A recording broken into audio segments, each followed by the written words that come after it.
So today we're going to put an elevator in our library. So you're going to need to be in your Google Drive, and I'm in my library folder.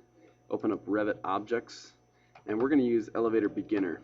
So I'm going to open this up. I'm not going to download it yet, but Elevator Beginner is what we want. I'm going to go back to my Revit file, and I'm going to put my elevator. This is all open space. You can see my opening, so I don't really want to put my elevator here because it would be in the open space. Obviously I can't put it here because that would open up to the green roof. So over here for me seems to make the most sense. Either that or I stick it somewhere in here. Maybe I'll put it here just for, oh no, I'll put it over here. So we're gonna do a wall, and your basic wall interior 3/8 inch partition. As long as you haven't edited that should be good. Your constraint should be set to ground floor, and we're going to go all the way up to the upper roof framing. That's going to make the elevator shaft go from the ground floor all the way up.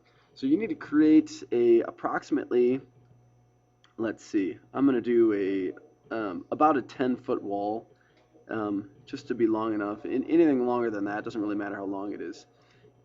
And so just create your wall here, and then if you look at your second floor, you can see that that wall is in the exact same place. I'm going to go back to the ground floor. And that's good because then the elevator will also be in the same place. So now we go to our elevator, and if we click this button here, we can say download. And it's downloading. There it is. And maybe it's downloaded. Not quite yet. Yours will probably download a whole lot faster. So we click it, and then it's going to do a little upgrade, which is fine. And it should open up in a new window within Revit. So this is the project. And remember, you can always minimize this by clicking this, and then your other windows are open behind it. So, so here's my project. I'm going to click Load into Project. And I already have loaded it, so you probably won't get that error message.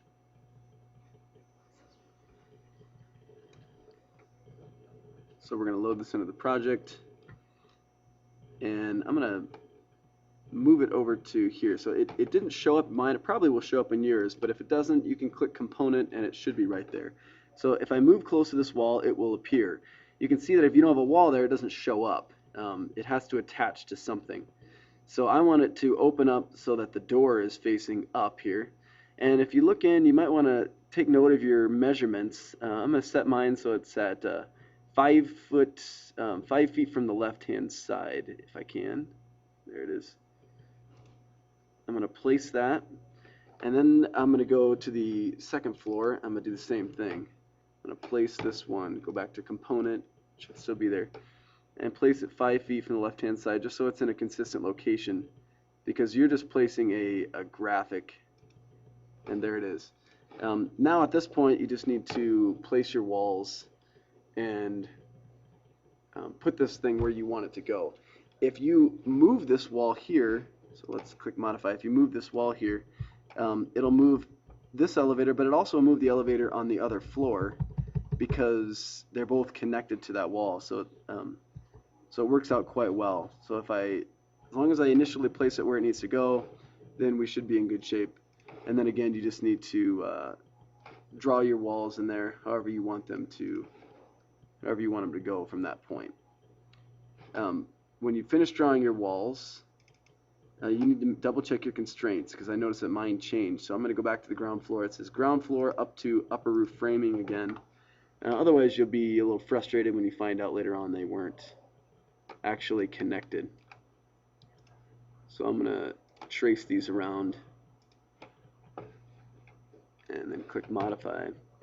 And I need to use the trim tool. That's TR is a shortcut for that, and I can trim this to get rid of that little piece there.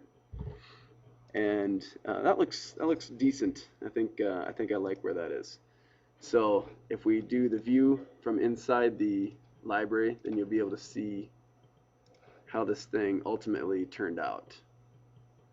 And there it is. So you can see it punches all the way up to the ceiling, which is what you want.